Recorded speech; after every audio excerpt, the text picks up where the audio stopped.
What's going on, everybody? And I hope you had a fantastic Wednesday overall and you're enjoying your Wednesday night. This is NYG Jeffy T85 here, and I'm bringing you the BKN Game Recap for the Brooklyn Nets as they were able to come up with the big win tonight. And finally, for the first time all season, the Brooklyn Nets are officially over 500 as the Nets end up winning this game tonight against the Washington Wizards by the final score of 113 to 107. And the Nets are now 12-11 on the season, even while missing one of their key players in this game. And I'll get to that in just a second. But the Nets are now 12-11, and they get ready for another game at Barclays Center during this homestand on Friday against the Toronto Raptors, whom the Nets have beaten already twice so far this season. Now, first I'm going to get to the news that happened a little bit earlier, and that is concerning Brooklyn Nets star forward Ben Simmons, who the reason why he did not play tonight is that Ben Simmons was diagnosed earlier in the day with an upper calf strain, and Ben Simmons will be missing at least the next 3 games due to that upper calf strain and could possibly be more depending on how he recovers from the calf strain going forward. So the Nets are going to be down one of their top players for the next 3 games heading for the rest of this weekend and possibly into early next week, just seeing how Ben Simmons recovers from that injury that he sustained a couple of nights ago against the Portland Trail Blazers. Now, in terms of the game tonight, still one of the most troubling things with this team continuously is the rebounding. Got to get to the negatives first. The Nets are still getting out-rebounded by a lot. They got out-rebounded 51-34 tonight. This team, just for some reason, can't consistently be able to rebound the basketball on the offensive and the defensive side of the court. And that needs to start getting better. And it has a lot to do with making sure that they don't give up second chance points to the defense or the offense. And they make sure they grab those rebounds on defense and get some second chance points of their own. That's something the Nets have been lacking right now in terms of the rebounding department. Hopefully the Nets can be able to do that much better because they almost gave up a 20-20 game to Kristaps Porzingis.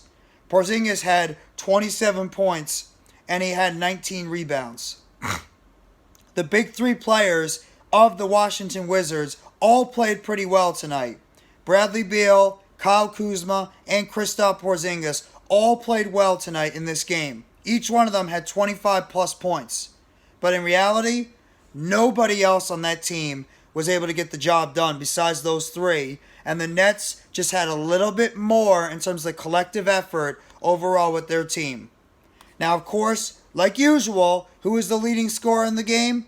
Think about it. Yep, Kevin Durant. He had 37 minutes. He scored 39 points. Once again, leads the team in scoring. 13 for 20 from the field. A lot of shots near the basket he had. He was 2 for 3 from the three-point line. He got to the line 11 times. 11 times Kevin Durant got to the line. The Nets overall got to the line 26 times, and the Washington Wizards got to the line 34 times. So both teams, quite a few fouls out there. The Nets obviously are still having issues fouling the opposing team. But overall, Durant had himself a nice game. The turnovers, again, limited by Kevin Durant. The Nets actually had 9 turnovers altogether. The most, actually, was by Seth Curry, who only played in 23 minutes. He had 3 turnovers, but I'll get to him in a second. Durant, he did have 4 personal fouls, but he had 39 points with 5 rebounds and 5 assists. He also had a block shot in the game. And he was 11 for 11 from the line. Durant, once again, leading the Brooklyn Nets in scoring and pretty much pacing this team going forward. Kyrie Irving, second on the team in scoring. He was 9 for 21 from the field in 38 minutes. He had 5 assists with 1 steal and 2 block shots. He turned the ball over 2 times. He had 27 points and 1 rebound. Kyrie Irving seems to be meshing in well with this Jock Vaughn style defense. And a lot of people were thinking that maybe Kyrie Irving would not mesh in well with what Jock Vaughn was looking for in his team in terms of the defensive side of the court. And the Nets were able to at least limit the Washington Wizards to 107 points. Yes, it could have been better, but 107 is a lot better from what they were doing before. So Irving had 27, Durant had 39. Then these 2 guys combined for at least about 60-plus points. Combined. They had combined for 66 points overall in this game. You need to have that from your two best players. 66 points between Durant and Irving. Joe Harris, the third leading scorer on the team. He's, like I said, he's starting to heat up a little bit. 5 for 10 from the field, 4 for 6 from the line. He had 3 steals in the game. He did have 3 personal fouls. He had 4 rebounds and 1 assist. He had 14 points on the game. A lot of fans want to give up on Joe Harris. I'm not one of them. I know when this guy gets going and when he heats up from the field, he's one of the better shooters in the NBA, and maybe he's finally starting to recover from that ankle injury. And when Harris starts getting it going, much like Seth Curry, this guy is going to go on a streak of consistent shooting night in and night out. And Harris has had 2 straight games where he scored over 14 points so far, and he was even getting it done in terms of stealing the basketball, and his defense was a little better. Royce O'Neal had a nice collective overall game. He did only score 8 points in the game, but he had 7 assists and 8 rebounds and continues to play solid defense on 2 for 9 shooting, 1 for 5 from the three-point line in 39 minutes. Royce O'Neal continues to be that defensive stalwart, and especially now with Ben Simmons out at least the next 3 games, you're going to need Royce O'Neal to step up his game. And yes, he was going against 3 very talented players over there against the Washington Wizards, but Royce O'Neal is still a guy that is going to go out there and give you a good all-around game. Nicholas Claxton, 7 points on the game, 8 rebounds, 1 assist. He did struggle a little bit going against Porzingis. Porzingis does have the height advantage and the size advantage against a smaller guy like Claxton, but he still was able to put up solid and decent numbers in 28 minutes. He did have 2 block shots in the game. He also committed 4 personal fouls, but it could have been a lot worse, so decent game by Claxton overall. The bench, though, didn't really give a lot to the Nets. I will say that. The bench in this game really did not do a lot for this team. The bench overall, they only scored 18 points overall. Markieff Morris played in 4 minutes. He only scored 2 points, 1 of 3 shooting from the field. He had 1 assist. Edmund Sumner, 8 points from the field. Sumner's been on and off in terms of his playing time. Tonight he was able to get a little bit more. He had 2 steals in the game. In 15 minutes he was 3 for 6 from the field and 2 for 4 from the three-point line for those 8 points. Seth Curry, after he exploded a couple of games ago with 29 points, he's cooled off a little bit. He only scored 2 points in this game. In 23 minutes he was 1 for 4 from the field, including 0 for 1 from the three-point line. He had 6 rebounds in the game. He had 1 assist and 1 steal. He did have 5 personal fouls, so he got in foul trouble, and maybe that's why he didn't have such a prowess in terms of the offensive game. And like I mentioned earlier, he led the team in turnovers. He had 3. And Cam Thomas had 19 minutes in the game. He scored 6 points on 2 or 5 shooting, 0 for 1 from the three-point line. He did have an assist and a rebound. He did have 1 personal foul and 1 turnover, and he did have a blocked shot. So overall, it's not pretty. The Nets are still not going out there. They're not blowing anybody away. They're still, keeping some of these teams in these games. But at the same time, what does it all matter? The team is going out there and getting these wins.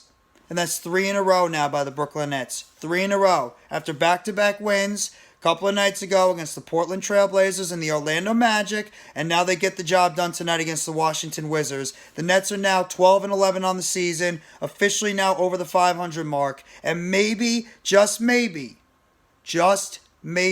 the team is finally starting to turn the corner, and they might be going on a little bit of that hot winning streak going forward, especially if they can continue the momentum at home against the Toronto Raptors on Friday. And the team is going to get a boost as TJ Warren is going to make his debut for the Brooklyn Nets. You have to wonder how many minutes he's going to play, but getting a scorer like TJ Warren, at least acclimated into this team, could end up being a big boost for this Brooklyn Nets offense that has been so inconsistent at times, not named Kevin Durant and Kyrie Irving in terms of the other players on this team.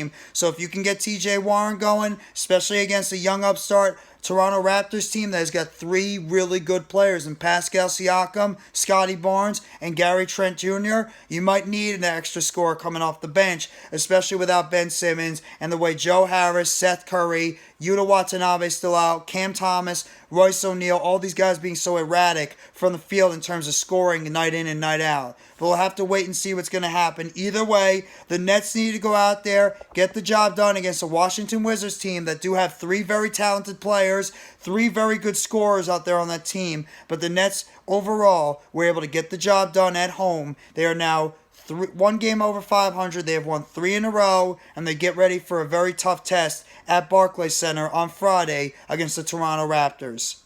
So, thank you very much. I hope you guys enjoyed the BKN Game Recap. If you guys like this video, please hit the like button below.